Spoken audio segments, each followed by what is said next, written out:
Let's start with a fact that still shocks historians. 2,000 years ago, in a backwater province of the Roman Empire, a carpenter's son with no army, no political office, and no books to his name was executed as a criminal. Today, 2.6 billion people identify with his name.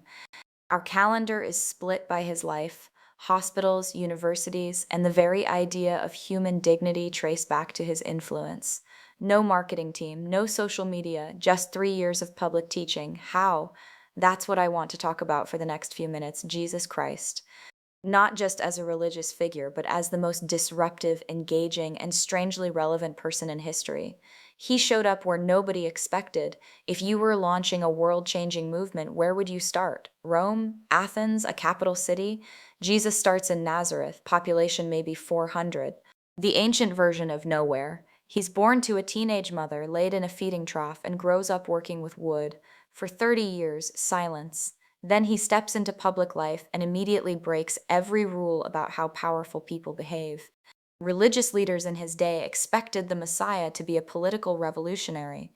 Instead, Jesus touches lepers. He eats dinner with tax collectors, the IRS agents of Rome who were hated as traitors. He has public conversations with women in a culture where that was scandalous. One of his first statements is this: "The Spirit of the Lord is upon me, because he has anointed me to proclaim good news to the poor, to set the oppressed free." Luke 4:18.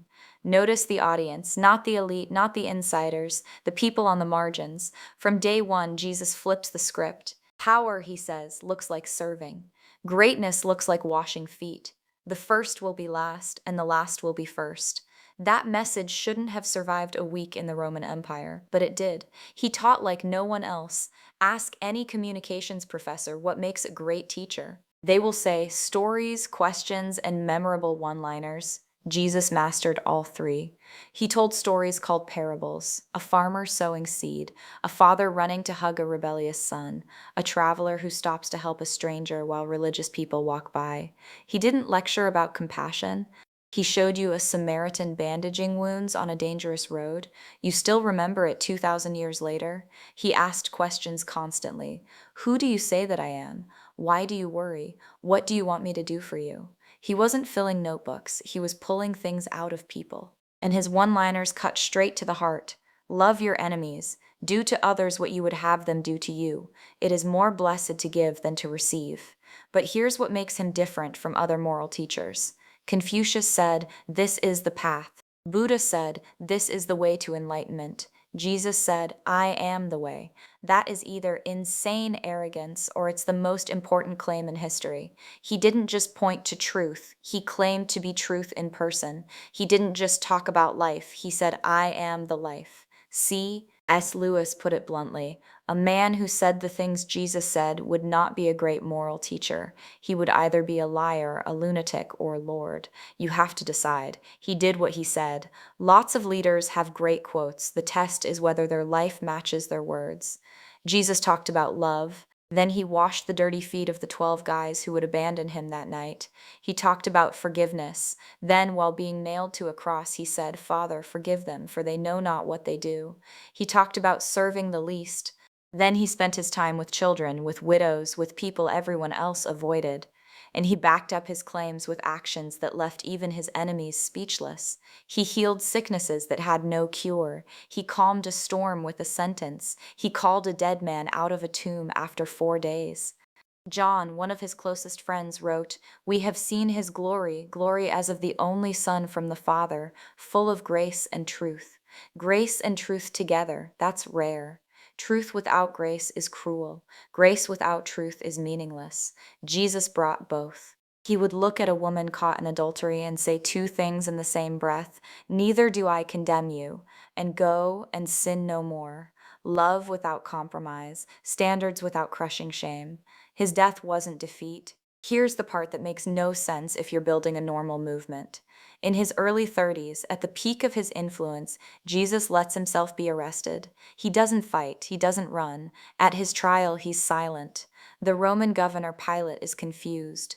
"Don't you realize I have power to release you or crucify you?" Jesus answers, "You would have no power over me if it were not given to you from above." He's saying the cross is not an accident, it's the plan. On the surface, it looks like Rome won, another failed Messiah, but his followers came to believe something radical. He was dying for them, that his death was taking the penalty for human brokenness, that the cross was God stepping into our place. And then, 3 days later, the story explodes. The tomb is empty. Hundreds of people claim to see him alive. Not a ghost, not a vision. They eat with him, touch him. The same disciples who ran away in fear are suddenly willing to be imprisoned, beaten, and killed rather than deny what they saw.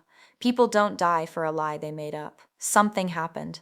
If the resurrection happened, it changes everything. It means death is not the end. It means love is stronger than hate. It means the worst thing that can happen to you is not the last thing.